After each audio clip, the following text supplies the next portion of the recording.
가면 창의력이 보인다. 동해 번쩍, 서해 번쩍.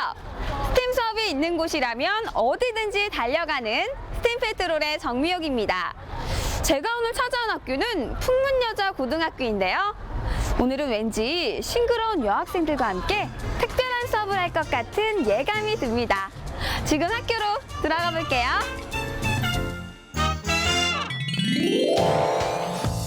우리는 지금 첨단 디지털 시대, 정보화 시대에 살고 있습니다. 이러한 시대의 물결은 분명 존재하며 그로 인한 편리함을 우리가 누리고 있지만 그것을 눈으로 확인하기란 쉽지 않은데요. 그 이유는 보이지 않는 곳에서 과학기술이 활약하고 있기 때문입니다. 이번 시간에는 우리의 시선이 닿지 않는 저 먼 곳에서 똑똑하게 움직이는 어떤 장치에 대해서 알아보려고 하는데요. 수업에 필요한 필수 조건은 역시 학생들의 창의력이겠죠. 창의력으로 완성하는 특별한 융합 수업, 지금 시작합니다.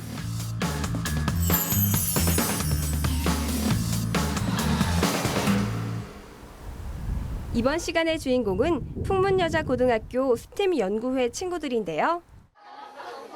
상큼한 여고생들과 하루 동안 함께할 수업 내용이 무엇일지 궁금했는데요. 선생님이 오시기 전에 학생들에게 살짝 알아봤습니다. 친구, 오늘 우리가 함께할 스팀 수업이 어떤 내용이에요? 제가 다 알려드리면 재미없잖아요. 제가 힌트를 하나 드릴게요. 알겠어요. 힌트가 뭔데요? 저기 저 높이 떠있는 과학상자요. 응? 하늘 위 과학상자요? 힌트를 곱씹어도 도무지 알 수 없었지만 수업 내용을 이미 알고 있는 학생들의 표정이 이렇게 밝은 걸 보아하니 꽤 재밌는 주제일 것 같죠? 학생들이 알려준 수업 힌트. 하늘 위 과학상자가 무엇인지 짐작이 가시나요? 모르시는 분들을 위해 여러분, 이번 스팀 수업의 주제를 공개해주세요. 하늘을 날고 싶어. 하늘을 날고 싶은데 가장 저렴한 방법으로 날 수 있는 방법은 없을까? 맞아, 헬륨 풍선을 사용하는 거야. 그래 맞아. 하나하나씩 풍선을 모으면 언젠가 몸이 하늘로 떠오를 거야. 그거야, 그렇다 해도 하늘 위에서 어떻게 할 건데? 나는 하늘 위에서 기상 정보를 모아보고 지리 정보도 모아봐서 사람들에게 자랑하고 싶어. 에이, 그런 건 전문적으로 하는 장치가 다 있잖아. 그게 뭔데? 과학 위성, 그것도 몰라? 아, 오늘의 스팀 주제는 창의적인 과학 위성 만들기입니다. 지구 주변이나 태양계 행성 궤도를 도는 인공의 물체 인공위성. 인공위성은 용도와 궤도에 따라 여러 종류로 분류할 수 있는데요. 용도별로는 과학위성, 군사위성, 통신위성, 그리고 기상위성 등이 있고요. 궤도별로는 정지궤도 위성, 저궤도 위성, 극궤도 위성, 타원궤도 위성 등이 있습니다. 최근에 성공적으로 쏘아 올린 나로 과학위성은 지구 대기의 최상부층을 도는 100kg급 저궤도 위성으로 103분마다 지구를 한 바퀴씩 하루에 약 14바퀴를 돌면서 궤도 주변의 전자 밀도와 우주 방사선량 측정 등 우주 환경 관측 임무를 수행하는데요. 학생들은 위성에 대해서 이해하고 직접 제작까지 해본다고 합니다.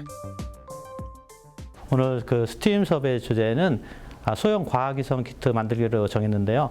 학생들이 이 활동을 통해서 과학위성에 대해서 좀 더 가까이 다가갈 수 있고 또한 그 헬륨 풍선을 직접 학생들이 디자인하는 과정에서 좀 예술적으로 풍선을 디자인하고 기구를 좀 더 자기만의 예술성을 접목시켜서 만들 수 있는 그런 기회를 학생들이 가질 수 있을 것으로 기대가 됩니다. 창의적인 과학위성 만들기. 학생들이 생각해낸 공통 재료는 바로 풍선인데요. 풍선을 가지고 과학위성을 하늘로 띄우기 위해서는 어떤 원리를 알아야 할까요? 어려운 주제지만 첫 단계부터 하나씩 이해해 나간다면 학생들만의 창의적인 과학위성을 완성할 수 있을 것입니다. 그래서 오늘은 여러분 그 책상 앞에 이런 PT병, 재활용 PT병이 있고 그리고 헬륨가스가 있고 그리고 저 옆에는 수도꼭지가 있어요. 수도꼭지가 있고 그리고 이게 소수점 한 자리, 첫째 자리까지 잴 수 있는 디지털 저울이 있어요. 그리고 풍선이 있죠. 이걸 사용해서 여러분들이 이 풍선 하나의 부력을 측정을 하는 거예요. 풍선의 부피를 계산하는 풍선의 부력 측정하기. 헬륨 풍선을 이용해 과학 위성을 띄우려면 풍선의 부력이 어느 정도인지 측정해야 하는데요. 먼저 부력에 대해서 알아야겠죠? 지구상의 모든 물체에는 중력이 작용하듯 물이나 공기와 같은 유체 속에도 중력이 작용하는데요. 이때 중력과 반대 방향으로 물체를 떠받치는 힘을 부력이라고 합니다. 잠수함이 물속에서 떠오르거나 열기구가 비행을 하듯 물체가 위로 떠오르려면 중력보다 부력이 커야 하는데요. 학생들은 대기 중의 헬륨 풍선의 부력을 알아보기 위해 본격적인 실험에 착수했습니다. 지금 이 풍선에 물을 가득 넣어서 이 풍선의 부피를 재려고 하고 있어요. 페트병을 이용해서 물의 양을 잰 다음 풍선 속에 물을 넣는 학생들. 이런 방법으로 풍선의 부피를 측정할 수 있을까요? 부력은 다른 말로 아르키메데스의 원리라고 할 수 있는데요. 물속에 잠긴 물체에 작용하는 부력은 물체가 밀어낸 물의 무게와 같다. 이와 같은 원리에 따라 헬륨이 주입된 풍선은 풍선 부피에 해당하는 공기의 무게만큼 부력을 받습니다. 이 부력에서 풍선에 주입된 헬륨가스의 무게와 풍선의 무게, 그리고 실의 무게를 빼면 헬륨 풍선이 들어 올릴 수 있는 물건의 무게가 계산되는 것이죠. 풍선이 받는 부력을 알기 위해선 먼저 풍선의 부피를 측정해야 하는데요. 학생들이 선택한 방법은 풍선에 일정량의 물을 넣어 기체의 크기를 예상하는 겁니다. 일단 1.5리터짜리 물을 넣어서 그 풍선의 부피를 구하는 건데요.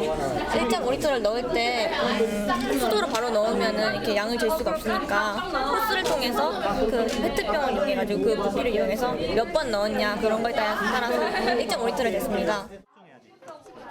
풍선에 정해진 양의 물을 넣은 친구들은 낚싯줄을 이용해 풍선의 둘레를 재는데요. 이렇게 얻은 풍선의 둘레 길이와 반지름을 통해 학생들은 풍선의 부피를 계산할 수 있습니다. 그런데 수치를 공식에 대입하던 친구들의 표정이 심상치 않은데요. 뭔가 문제가 생긴 것 같죠? 저희가 원래 풍선의 부피를 구해가지고 그러니까 풍선 안에 물을 가득 채워서 그 부피를 측정하는 방법으로 질량과 부피를 구하려고 하였는데 저희가 이론적으로 계산한 질량과 부피가 같아야 되는데 실제적으로 측정해본 결과 오차가 꽤 많이 차이가 나서 당하고 있어요. 예상했던 결과가 나오지 않았지만 학생들은 오차 범위가 커진 이유를 다시 한번 생각하는 시간을 갖는데요. 이렇게 헬륨 풍선이 공중에 떠오르는 원리를 이해하고 과학위성을 띄우는 일이란 결코 쉬운 일이 아니었습니다. 풍선에다 물을 채워 넣었잖아요. 그러면은 그 물을 채워 넣은 풍선에 둘레를 측정하여서 원주를 구하고 그 원주를 통해서 반지름을 구하여 구의 부피를 측정함으로써 부피와 질량을 측정하게 되었습니다. 이번에는 조금 더 간단하게 헬륨 풍선의 부력을 측정해 본다고 하는데요. 드디어 핵심 재료가 등장할 차례입니다. 그럼 지금부터 그 조별로 한 명씩 그 헬륨 풍선을 가져오세요. 헬륨 가스를 풍선에 주입하는데요. 헬륨을 넣은 풍선이 공중에 떠오르는 이유는 헬륨의 밀도가 공기의 밀도보다 7배 이상 작기 때문입니다. 조금 전에는 풍선에 물을 넣어 부피를 구하고 공식에 대입해 풍선 한 개가 받는 부력을 계산해냈다면 이 디지털 저울을 사용하면 정밀하면서도 간단하게 헬륨 풍선의 부력을 알아낼 수 있다고 하네요. 먼저 이거 각각의 무게를 구한 다음에 여기다 헬륨을 넣으면 이걸 다시 올렸을 때 무게가 줄어들어요. 그럼 그 줄어든 무게만큼이 헬륨의 부력이에요. 헬륨 풍선 하나의 부력을 알았다면 그 다음은 풍선이 들어 올려야 하는 물체 무게만큼 몇 개의 풍선이 필요한지 계산할 차례인데요. 학생들의 헬륨 풍선에 장착할 장비는 휴대폰. 학생들은 휴대폰으로 상공에서 바라본 모습을 촬영한다고 합니다. 그렇다면 몇 개의 헬륨 풍선을 매달아야 할지 알아야겠죠?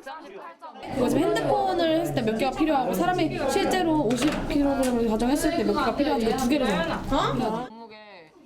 휴대폰의 무게보다 풍선의 부력이 커야 하늘로 떠오를 수 있을 텐데요. 학생들은 헬륨 풍선의 부력을 계산하며 사람을 들어 올리려면 몇 개의 헬륨 풍선이 필요할 것인지도 함께 알아냅니다. 풍선 한 개당 1.5g 정도여서 50개 정도 필요하다고 했잖아요. 휴대폰을 하나 띄우려면. 그러면 사람이 한 50kg이라고 하면은 5,000개 정도 필요한 것 같아요.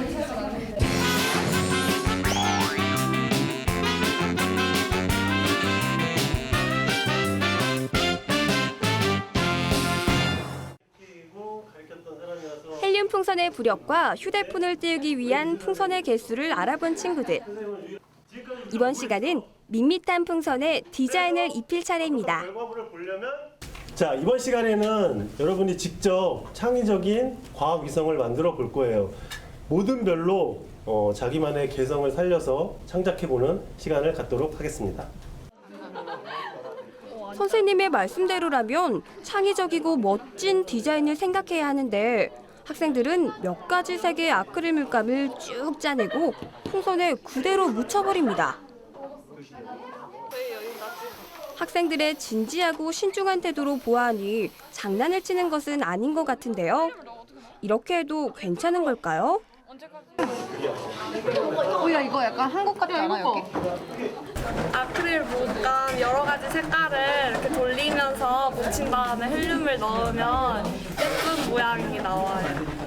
네, 풍선에 바람을 넣기 전에 그 물감을 찍어서 거기다가 이제 공기를 넣어서 이제 그 풍선이 부풀잖아요. 그 부풀면서 어떻게 모양이 변할지 모르고 이게 색이 섞이면서 또 여러 가지 색이 나타나는데 이렇게 나타난 모습이 우주에 이렇게 행성 같은 모양이어서 되게 이쁜 것 같고. 풍선에 헬륨을 넣으니 학생들 말처럼 멋진 모양이 나타나는데요. 물감이 즉흥적으로 섞이는 방법에 따라 나타나는 디자인 또한 똑같은 것이 하나도 없습니다. 소요 시간에 비해 효과가 큰 마블링 스타일의 헬륨 풍선 디자인. 여기에 자신만의 표시를 하면 하늘 위의 풍선을 조금 더 쉽게 찾아낼 수 있겠죠? 이제 화려하게 단장한 헬륨 풍선에 휴대폰을 장착하고 하늘로 띄우는 일만 남았습니다. 네, 잘 날아갈 수 있을 것 같아요. 저희 조가 오늘 너무 열심히 했고 서로 계산하느라 힘들고 그랬는데 안 날아가면 너무 서운할 것 같아요. 지금 제 핸드폰이 아니라 친구 핸드폰을 사용해서 날리는 거라서 친구 핸드폰 날아갈까 봐 좀 걱정돼요. 겉으로 보기엔 예쁘게 꾸민 풍선일 뿐이지만 이 풍선들 속에는 과학위성에 대한 이해와 아르키메데스의 시대부터 꿈꿔오던 과학의 원리가 담겨 있습니다.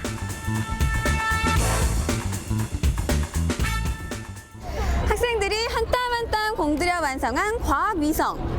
그 기능을 제대로 해낼 수 있을지 검증해볼 시간인데요. 학생들의 과학위성을 하늘로 띄워보겠습니다.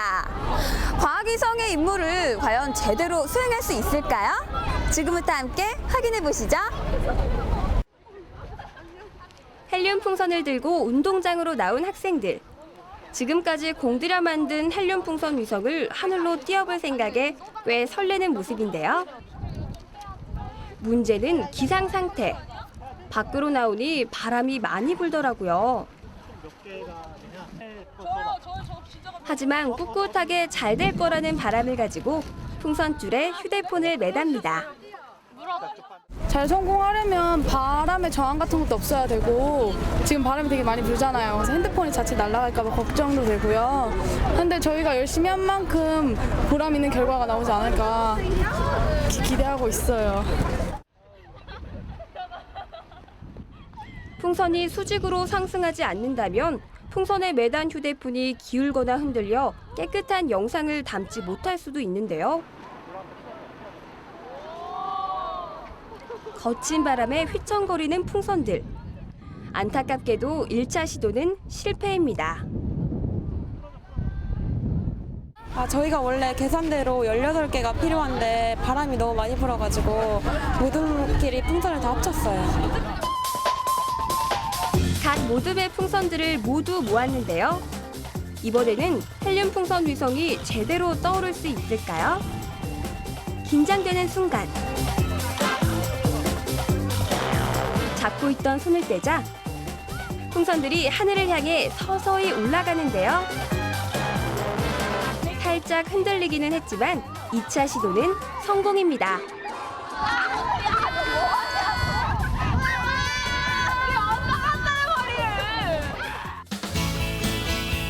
어느덧 저 높은 곳까지 올라간 헬륨 풍선 위성. 그곳에서 내려다본 지상의 풍경은 어떤 모습일까요? 휴대폰에 찍힌 영상을 살펴보니 이런 모습이 담겨 있었는데요.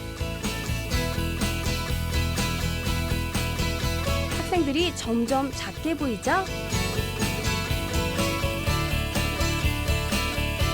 바람 때문에 영상이 흔들리긴 했지만 교정이 훤히 내려다 보이는 멋진 풍경을 확인할 수 있었습니다. 평소에 과학에 대해서 잘 경험하지 못했는데 과학으로 약간 더 점차 가까이 갈 수 있었던 것 같고요. 과학뿐만이 아니라 미술적으로 아트도 해볼 수 있었고 또한 저희가 직접 이렇게 실험해 보면서 느낀 것도 서로 협동하면서 느낀 것도 많은 것 같아요. 우리 주변에서 쉽게 볼 수 있는 부력에 대해서 분석해보고 여러 가지 실험을 통해 알게 돼서 되게 보람 있었고요. 실험해보면서 생각보다 오차가 많이 발생해서 조금 걱정도 됐었는데 끝나고 나서 풍선 띄워보니까 생각보다 잘 띄워져서 기분이 좋았어요. 작은 풍선들이 하늘로, 우주로 날아가 위성으로서의 기능을 할 수 있다는 사실. 학생들은 실험을 통해 그 가능성을 느낄 수 있었을 텐데요. 하늘로 떠오르는 풍선처럼 우리 친구들의 꿈도 높이 높이 날아올랐으면 하는 바람을 가져봅니다. 학생들만의 창의적인 과학 위성을 만들고 하늘로 직접 띄워보며 그 속에 깃든 융합적인 지식들을 살펴본 시간이었는데요. 여러분, 오늘 수업 어땠어요? 즐거웠어요. 우리 학생들의 손으로 첨단 우주 시대를 이끌어가길 기대해보겠습니다. 대한민국의 융합 인재, 창의인재 강국이 되는 그날을 위해 우리 함께 외쳐볼까요? 빛나라 창의라!